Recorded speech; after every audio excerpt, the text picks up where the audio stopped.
Hello hi नमस्कार, आप देख रहे हैं एसनीप इंडिया इंस्टीट्यूट, जो कि अभी दूसरा ब्रांच जो है सेकेंड ब्रांच है वो हमारा कहाँ पे स्थिर है? बाजीनगर में स्थिर है। जो कि यहाँ पे हम लोग आज प्रैक्टिकल हम लोग देखेंगे कि ग्राइंडिंग मशीन में हमको क्या क्या आप लोगों को चेकआउट करना चाहिए, है ना? क्या क्या चेकआउट करना है, ठीक है। जब आप साइट पे जाते हैं तो एक ग्राइंडिंग मशीन में हमको क्या क्या चेकआउट करना है, ठीक है। तो चलिए आते हैं, शुरू करते हैं। पहले की ग्राइंडिंग मशीन जो होता है उसका चेक पॉइंट ये होता है कि फिजिकल कंडीशन, यानी कि इस मशीन का क्या करना है, फिजिकल कंडीशन चेक करना है। हमको क्या करना है, चेक करना है, चेक कर लेना है कि इस मशीन में कोई डैमेज तो नहीं है, इस बॉडी में कोई डैमेज तो नहीं है। फिजिकल कंडीशन इसका चेक कर लेंगे।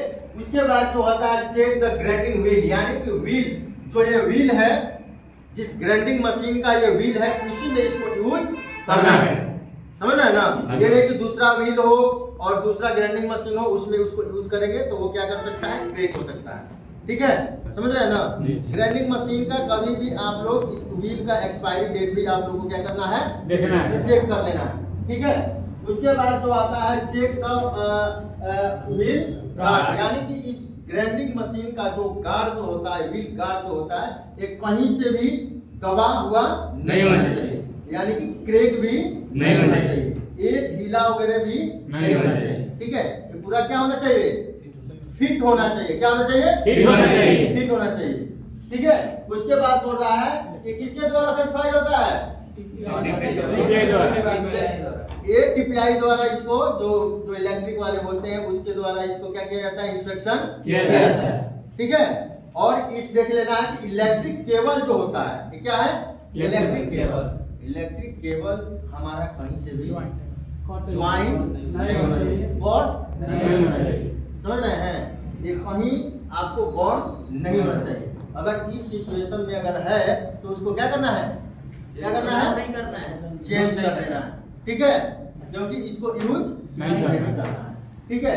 उसके बाद क्या प्रोटेक्शन चाहिए, इंडस्ट्रियल ब्लॉक। ये देखिए आप, इंडस्ट्रियल ब्लॉक है, इसका आप लोग यूज कर सकते हैं। इस केबल को अगर लंबा करना हो तो उस पर टेप मार करके इसका काम शुरू नहीं किया जाएगा, ये इंडस्ट्रियल ब्लॉक उसमें लगा करके उसके बाद ही क्या किया जाएगा, यूज किया जाएगा, समझ पाया? उसके बाद ग्राइंडिंग मशीन वाइब्रेशन, इस मशीन में कोई प्रकार की वाइब्रेशन नहीं होनी चाहिए।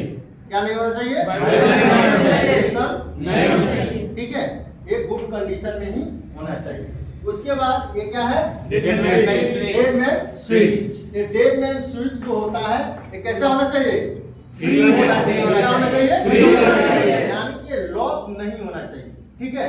इसको ट्रिगर स्विच भी बोलते हैं। क्या बोलते हैं, ट्रिगर स्विच भी बोलते हैं, ठीक है। ये लॉक नहीं होना चाहिए, ये फ्री होना चाहिए, ठीक है। उसके बाद ये बोल रहा है कि रियर हैंडल, ठीक है, ये रियर हैंडल या ग्राइंडिंग बॉडी, ठीक है। और इसको जो ये पूरा पार्ट है उसको रियर हैंडल बोलते हैं। क्या बोलते हैं, रियर हैंडल बोलते हैं, ठीक है। ये जो पूरा जो पार्ट जो दिख रहे हैं इसको रियर हैंडल बोलते हैं, या आप ग्राइंडिंग हैंडल इसको बोल सकते हैं, ठीक है। उसके बाद बोल रहा है ये जो आप लोग जो देख रहे हैं क्लैंप और कोड, ठीक है। ये आपको ध्यान देना है कि मस्ट ये रहता है कि कहीं आपका एक केबल जो है बार बार काम करने से, ये मुड़ने से क्या होता है, डैमेज हो जाता है, ठीक है। तो आपको क्लैंप का भी आपको ध्यान देना है, ठीक है, ये भी आपको ध्यान देना है। उसके बाद बोल रहा है कि लॉक पॉइंट, ठीक है, जो आप ये लॉक करके और व्हील को जो आप क्या करते हैं, बोलते हैं, ठीक है, उस पर भी ध्यान देना है कि ये कहीं खराब तो नहीं हो गया है, ठीक है। बहुत सारे वर्कर ये करते हैं कि इसको लॉक करके और हाथ से ही खोलना शुरू कर देते हैं, तो इसको लॉक करके और आप लोग क्या करें, से ही इसका यूज करें, ठीक है। इससे क्या करें, यूज करें, ठीक है। उसके बाद आ रहा है कि ये इंस्पेक्शन इसका कितने दिन के लिए होता है, कितने दिन के लिए होता है, 3 मंथ। किसके द्वारा, टीपीआई के द्वारा, इलेक्ट्रिक डिपार्टमेंट के द्वारा इसका 3 मंथ का क्या होता है, इंस्पेक्शन होता है। एवरी 3 मंथ के बाद फिर इसका इंस्पेक्शन होता है, ठीक है। चले आगे देखते हैं। अब देखिए ये बोल रहा है कि जॉब स्पेसिफिक पीपीज, यानी कि जिस प्रकार का हमारा वर्क होता है उस प्रकार का हम लोग पीपीज को क्या करते हैं, पहनते हैं, यानी कि यूज करते हैं, है ना। उसी प्रकार का हम क्या करते हैं, यूज करते हैं। चलिए इधर आइए थोड़ा, ठीक है, उल्टा बोल जा रहा है, समझ रहे ना। अब देखिए ये बोल रहा है कि पहले क्या होना चाहिए, हेलमेट, क्या होना चाहिए, हेलमेट पहले हेलमेट होना चाहिए, ठीक है, हेलमेट होना चाहिए। उसके बाद क्या है, एयर प्लग, एयर प्लग क्या होना चाहिए, एयर प्लग, एयर प्लग इसलिए पहना जाता है कि कहीं भी आपको हाई नॉइस का अगर जहां संभावना होता है, ठीक है, तो ग्राइंडिंग करेगा तो उसमें आवाज निकलेगा ही, निकलेगा कि नहीं, जब निकलेगा इसके लिए प्रोवाइड किया जाएगा, प्रोटेक्शन दिया जाएगा एयर प्लग का, ठीक है। उसके बाद क्या करेंगे, हम देंगे फेस शील्ड, क्या देंगे, फेस शील्ड। फेस शील्ड कभी भी आपको इतना होना चाहिए, क्योंकि अगर आपको अगर ग्राइंडिंग कर रहे हैं तो स्पार्क जो फॉल होता है वो शरीर पे आता है, ठीक है। अगर उसके अंदर अगर आप गोगल्स भी नहीं लगाते हैं, ये भी छोटा है, तो स्पार्क कहाँ जाएगा, सीधे आंख में जाकर के पड़ सकता है। तो इसके बाद आप लोग गोगल उसको प्रोवाइड भी करना चाहिए, जो भी वर्कर है उसको गोगल भी प्रोवाइड करना चाहिए। उसके बाद जो है आपको डस्ट से बचने के लिए क्या चाहिए, डस्ट मास्क, डस्ट मास्क होना चाहिए। कोरोना काल में तो कोरोना सब भाग गए, लेकिन अभी भी लड़के लोग है कोरोना भागल नहीं है। वो लोग मार्केट में चल जा तो अभी लिखा बा मास्क बा, समझ में आई, वो बनल बा के डस्ट के रोके खातिर, तो लड़की लोग यूज करते हैं चेहरा का टोपे खातिर, बा कि ना। तो इसके लिए हम लोग उस पर ध्यान नहीं देंगे, हम अपने काम पे ध्यान देंगे, ठीक है।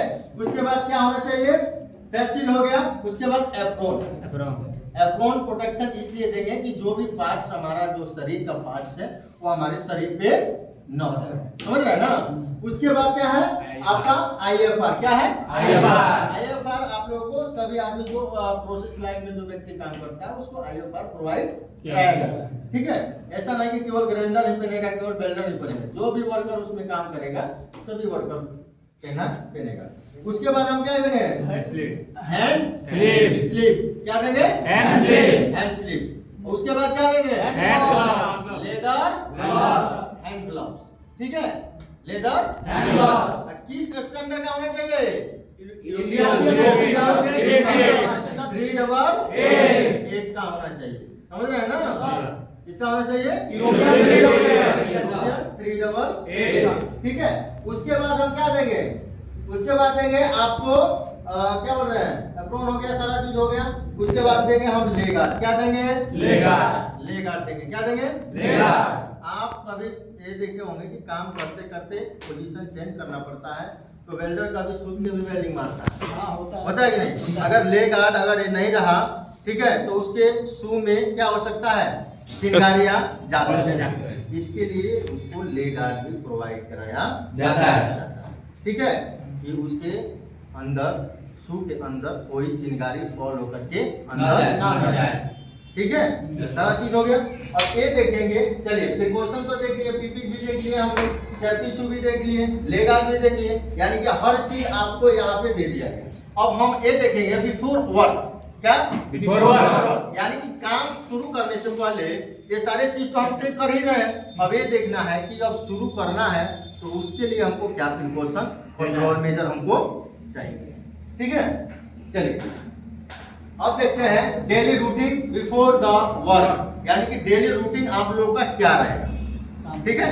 डेली रूटीन आप लोगों का क्या रहेगा, तो पहले क्या होना चाहिए, दूसरा क्या होना चाहिए, तीसरा क्या होना चाहिए, चौथा क्या होना चाहिए, पांचवा क्या होना चाहिए, छठवां क्या होना चाहिए, सातवां क्या होना चाहिए, आठवां क्या होना चाहिए, नौवां क्या होना चाहिए, दसवां क्या होना चाहिए, और 11वां क्या होना चाहिए, और 12वां क्या होना चाहिए, और 13